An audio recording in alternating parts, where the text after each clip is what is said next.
Kalau kita ngulangin industri film Indonesia, pasti nama PT Tripar Multivision Plus atau yang sahamnya kita kenal dengan kode RAAM, nggak asing lagi kan?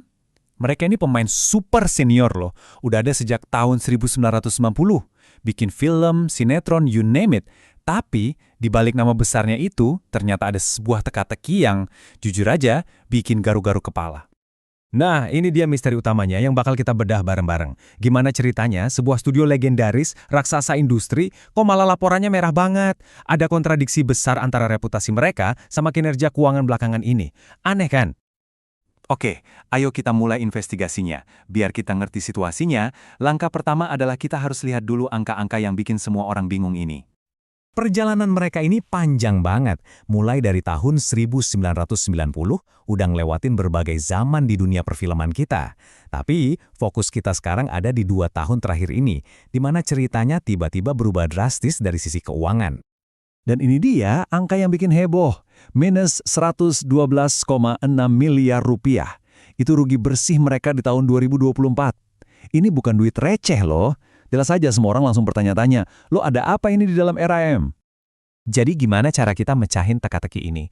Jawabannya seperti biasa, ya ngumpet di dalam laporan keuangan dan pengumuman resmi perusahaan. Yuk kita bedah sama-sama. Nah, di sini ceritanya mulai seru. Coba deh lihat perbandingannya.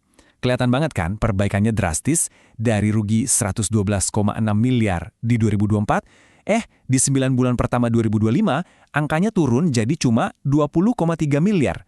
Ini bukan sekedar perbaikan biasa, ini petunjuk besar kalau ada sesuatu yang fundamental banget berubah di dalam perusahaan. Dan inilah dia petunjuk utamanya, langsung dari mulut mereka sendiri.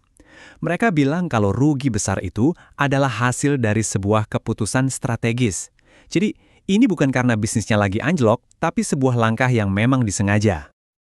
Oke, jadi apa sih penghapusan piutang atau write-off ini? Gini deh, bayangin aja Anda punya catatan utang teman-teman Anda. Nah, ada satu teman yang udah jelas-jelas nggak bakal bayar, daripada catatan itu bikin pusing dan nggak realistis, mending Anda coret aja kan? Ya, anggap aja rugi. Nah, itulah yang ARM lakukan, tapi dalam skala raksasa. Mereka mengikhlaskan tagihan-tagihan macet biar laporan keuangannya nggak ada hantunya lagi. Emang di awal kelihatan rugi besar di atas kertas, tapi tujuannya mulia. Biar kedepannya pembukuan mereka jadi kinclong, bersih, dan sehat. Oke, jadi rugi besar itu ternyata aksi bersih-bersih. Pertanyaan selanjutnya, habis bersih-bersih terus mau ngapain? Nah, mari kita lihat gimana langkah ini jadi pondasi buat strategi mereka untuk bangkit dan tumbuh lagi. Nah, setelah beberes, ini dia 3 pilar utama strategi kebangkitan mereka. 1. Mereka mau perluas bioskop, biar makin banyak yang nonton. 2. Genjot penjualan makanan dan minuman, yang kita tahu untungnya gede banget. Dan 3. Bikin film yang lebih beragam, nggak cuma horor melulu, biar nggak naruh semua telur dalam satu keranjang. Dan ini bukti keseriusan mereka soal F&B. Dengan margin untung sekitar 70%, naikin kontribusi F&B sedikit aja, dampaknya bisa gede banget ke keuntungan. Targetnya jelas, dari 35% sekarang, mau dikejar sampai 40% dari total pendapatan. Tapi, RAAM nggak mau berjuang sendirian. Bagian penting dari strategi mereka adalah membangun ekosistem yang lebih kuat dengan menggandeng partner-partner strategis. Kelihatan kan dari sini, mereka ini main kroyokan. Mereka gandeng raksasa kayak MNC buat distribusi, kolaborasi produksi bareng Falago, sampai kerjasama bareng nama-nama keren kayak Visinema dan Tiger Wong. Ini langkah cerdas buat bagi-bagi resiko sekaligus memperluas jangkauan kreatif mereka. Terus, kenapa ini semua penting? Soalnya, kue yang mereka perebutkan itu gede banget. Lihat aja suksesnya film Agak Lain 2. Lebih dari 10,5 juta penonton. Ini bukti nyata betapa gilanya potensi pasar film di Indonesia. Pasarnya sangat menjanjikan.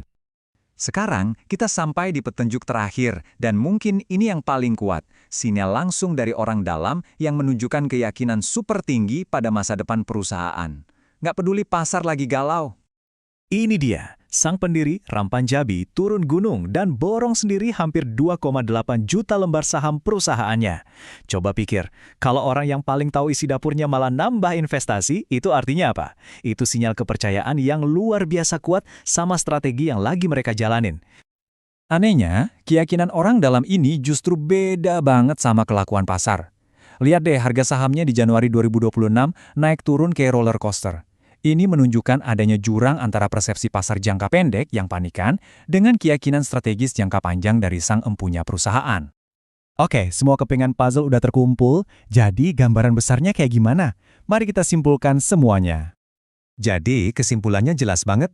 Rugi besar kemarin itu bukan tanda bisnisnya ambruk, tapi justru sebuah langkah riset yang strategis. Sekarang, dengan buku yang bersih, mereka lagi ngejalanin rencana pertumbuhan yang solid, didukung partner-partner kuat dan kepercayaan penuh dari pendirinya. Misteri di awal tadi sekarang udah terjawab. Pada akhirnya ya, cerita RAM ini beneran kayak film yang baru selesai babak pertamanya.